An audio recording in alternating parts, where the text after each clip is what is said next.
deep within the fantastical whispering forest lived the tiniest pixie you ever did see. His name was Pipkin. Now, Pipkin was a sweet little pixie with bright blue wings and hair like spun moonlight.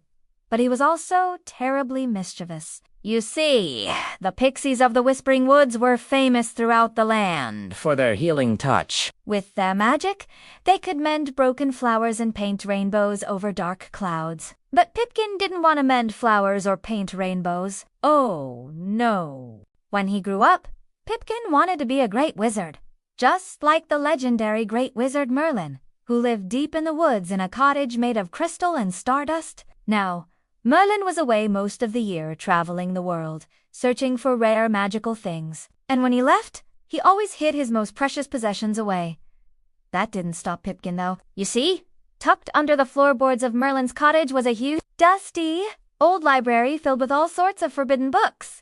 And when Merlin was away, Pipkin would sneak inside and read them all. He loved stories of faraway lands and daring adventures, but mostly he loved spells. One day when Merlin was out buying moonstone or from a troll, Pipkin flew into the library. He looked around for something interesting to read. Just then, a beautiful, glowing spell book caught his eye. Pipkin had never seen such a thing before. It hummed softly and smelled like warm honey and sunshine. As Pipkin opened it, the pages swirled around him like a summer breeze. And without even knowing it, he started to read aloud, "By the power of jelly beans, I summon thee, a dragon fierce and bold, a dragon swift and sly, oh, so high." As soon as the last word left Pipkin's mouth, a mischievous jellybean dragon zoomed out of the book and flew off through the window. The little pixie froze. Had he just unleashed a runaway spell? Sure enough, outside, the jellybean dragon was wreaking havoc. It zipped over the river and turned it into fizzy lemonade. Then it fluttered over to the field of butterflies and turned them into singing cupcakes. It landed on the tallest tree and made it into a giant, wobbly pudding. Pipkin knew he had to do something, but how could he stop a runaway spell? Then he remembered a cure for magical mischief was a single starlight clover, which grew only on the highest peaks of the Cloud Mountains. Unfortunately, the jellybean dragon was much faster than Pipkin. It zoomed past the hills and over the sparkling rivers, and Pipkin was too slow to stop it. "I'm sorry," Pipkin cried. "Oh, how can I fix my mistake?" He looked down at his blue wings. It was time for an adventure. Pipkin set off toward the mountains, flying as fast as his little legs could carry him. Soon, he was at the base of the mountain, and before him stretched the bouncing boulder fields. Each boulder was a different color and bounced at a different height, and the ground shook with their rhythmic thump, thump, thump. But Pipkin needed to get across safely. He took a deep breath, closed his eyes, and jumped onto the first boulder. It was green and bounced up and down slowly. Pipkin counted 1, 2, 3, then jumped again. This boulder was yellow and bounced higher and faster. 1, 2, 3, 4, 5. To reach the other side, he needed to time his jumps perfectly. If he waited too long, the boulders would shake too hard and make him fall. If he jumped too soon, he'd lose his balance and tumble down. At last, Pipkin reached the other side safe and sound. But now, the wind almost knocked him off his feet. He staggered forward until he saw a huge griffin with feathers like burnished gold and a beak like polished ivory. "Excuse me," said Pipkin, his voice shaking. "Could you take me to the top of the mountain? I need to find a starlight clover." The griffin snorted. "This mountain is far too high for the likes of you. Even a mighty griffin like myself struggles sometimes." Pipkin looked up at the peak. It was so high he couldn't even see the top. How could he ever reach it alone? Just then, the griffin let out a startled squawk.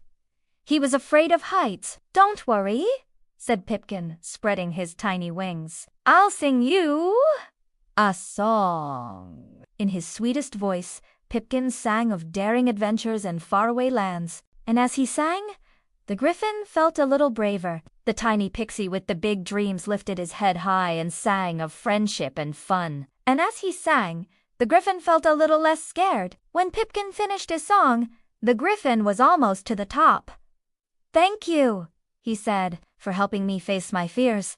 I will take you to the very top of the mountain." And with that, The giant griffin spread his magnificent wings and soared sky. Soon Pipkin could see the single glowing starlight clover growing in a small patch of dirt. "That's it!" he cried, and he jumped out of the griffin's claws. He flew toward the flower, but just as he reached it, the jelly bean dragon shot out of the clouds and snatched him in its claws.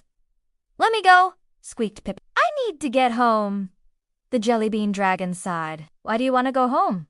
It's so much fun being wild and free." Pipkin thought for a moment. Maybe the jelly bean dragon was right? Maybe it wasn't so bad to be a little wild. As he looked at the dragon, Pipkin noticed it was tired and a little sad. "Why are you so glum?" he asked. The jelly bean dragon hung its head. "I don't know. Maybe being wild and free isn't so fun after all. All I do is make mischief and cause trouble. I wish I could be someone's friend." Pipkin's heart went out to the lonely dragon. He looked at the starlight clover in his hand. He knew what he had to do. He broke off a small piece and offered it to the dragon. "Here," he said. "Eat this and maybe you'll feel better."